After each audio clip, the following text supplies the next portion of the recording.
welcome back to another episode of Speak Up for Blue TV, where you get the latest, greatest, and not so greatest ocean news happening around the world today, and you get my take on it. And I'm Andrew Lewis, founder of SpeakUpForBlue.com, a website dedicated to supporting the ocean conservation movement through education, awareness, and action. Welcome to the Thursday show. It'll be the last episode of this week, and it's actually our 21st episode since we started about 6 weeks ago. So I hope you've enjoyed with the content so far. I've got a lot of great feedback. I've seen a lot of discussions open up in LinkedIn groups and on Facebook and on our website alone, and people have contacted me. So it's great to see a lot of great feedback. Keep it coming. Keep liking the videos. Keep sharing the videos as much as possible. You know, this is designed to open up the lines of discussion and make people more aware of what's happening around the ocean, around the world in the oceans today. So I'm really happy, and let's get into our episode today on the Thursday show. And it really, you know, this study that I found in Madagascar, where there's a study on how marine protected areas are designed in Madagascar. And Madagascar is one of the poorest countries in the world. But the study remarks how prioritizing the need for marine protected areas around the Madagascar island, around the country, works well in this country because because so far now it's proposed that they're going to plan on protecting 1 million hectares of ocean, which is, it's massive, and especially in a developing country or such a poor country. So how do they do it? Well, what they do is they prioritize by where there's a heavily impact or heavily impact fisheries, where areas are vulnerable to climate change impacts like sea level rise and storm surges. And they go around each region and they check to see where things are most vulnerable, where things, where's the highest fishery pressure, the lowest fishery pressure. And they prioritize putting in a marine protected areas based on that criteria. And it works the authors are saying it's going to work wonders for developing nations because there's more of a dependence on natural resources like fish and protecting the coast from sea level rise because people depend on it so much. A lot of people in these small island areas or poor countries really depend on the fish they catch for protein, or the invertebrates that they catch for protein, or the important omega-3 fatty acids that you find in fish. Also, they live on islands or countries where the sea level or the elevation is not that far from the sea level. So sometimes they're only 35 feet from the sea level. Which, in case of a major storm, a typhoon or a hurricane or anything like that will cause a storm surge to come up, or even just increasing sea levels into water, water wells and things, drinking water wells and things like that, can really, cause a lot of problems for the survivability of the local communities in that area.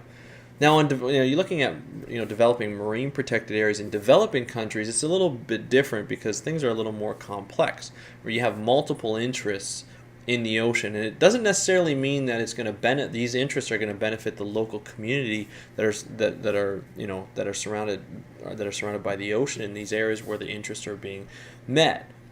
But they definitely have a large component. They have a large lobby group,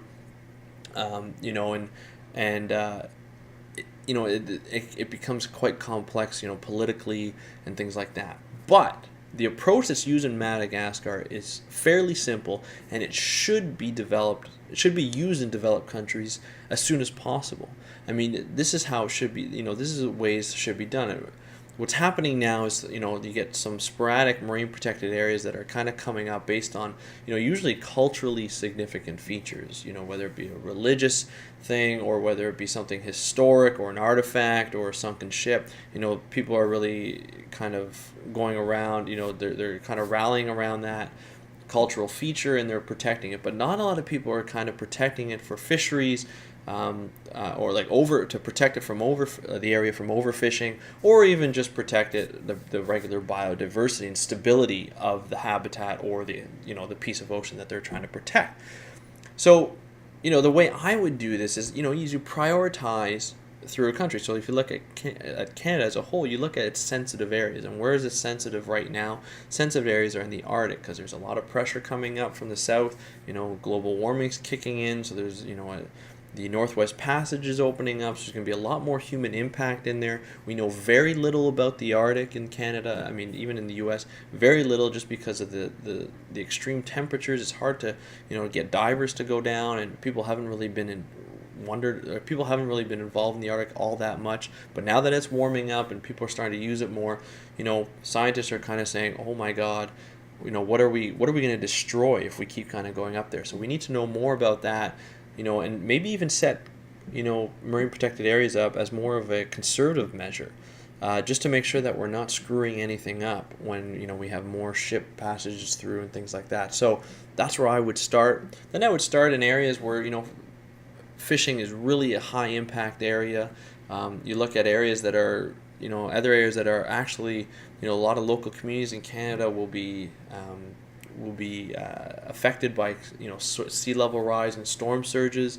I know there's some studies going on in Charlottetown and PEI, Prince Edward Island, where sea level rise and storm surge models can actually show that the city will be quite impacted if sea level rises the way it does, and storm surges kind of come through. They're not, the city's not planned quite correctly to sort of adapt to that right now, but it will be hopefully in the future. So there's a lot of areas that you can start in and just prioritize it. Just get them protected. Get these areas protected. Get to know our ocean, what it's going to do to our local communities and people who are directly impacted by there, before we look at the major economy boom of getting fisheries and sending it halfway around the world. Let's look at our the people in our country, and it works for the U.S., it works for Taiwan, it works for Thailand, China, it works for everybody. Just start looking at the priority areas of where you need to identify the priority areas, and just go over there and do them and protect them. Maybe be a little more on the conservative side, but also recognizing that there's people who depend on it directly. So that's just that's just sort of my opinion on it, my side on it. I'm going to let you, have your say in the comments below. So the question of the day is, what do you think the biggest obstacle in establishing a marine protected area in your country is? Let me know in the comments below. Of course, there's links in the description to the story and to our website, how to get there, and you can also feel free to browse around on other stories. There's lots of stories on our website right now, and as I said before, just share these stories as much as possible. I want to open up the lines of discussion. It doesn't always have to be with people who are, pro-conservation or, pro-protecting the ocean. I like to open up the discussions and find out what fishermen are thinking, what ocean users are thinking, whether it be scuba divers or kayakers or fishermen or, oil and gas people work for oil and gas companies. I don't think you're all bad. I want to know what you guys are thinking, where your head's at on different ocean conservation issues. So, so share as much as possible. Let's get people aware of what's happening around the world today. And as usual, my name is Andrew Lewin, founder of SpeakUpForBlue.com. Have a lovely weekend. I will see you on Monday, and happy conservation.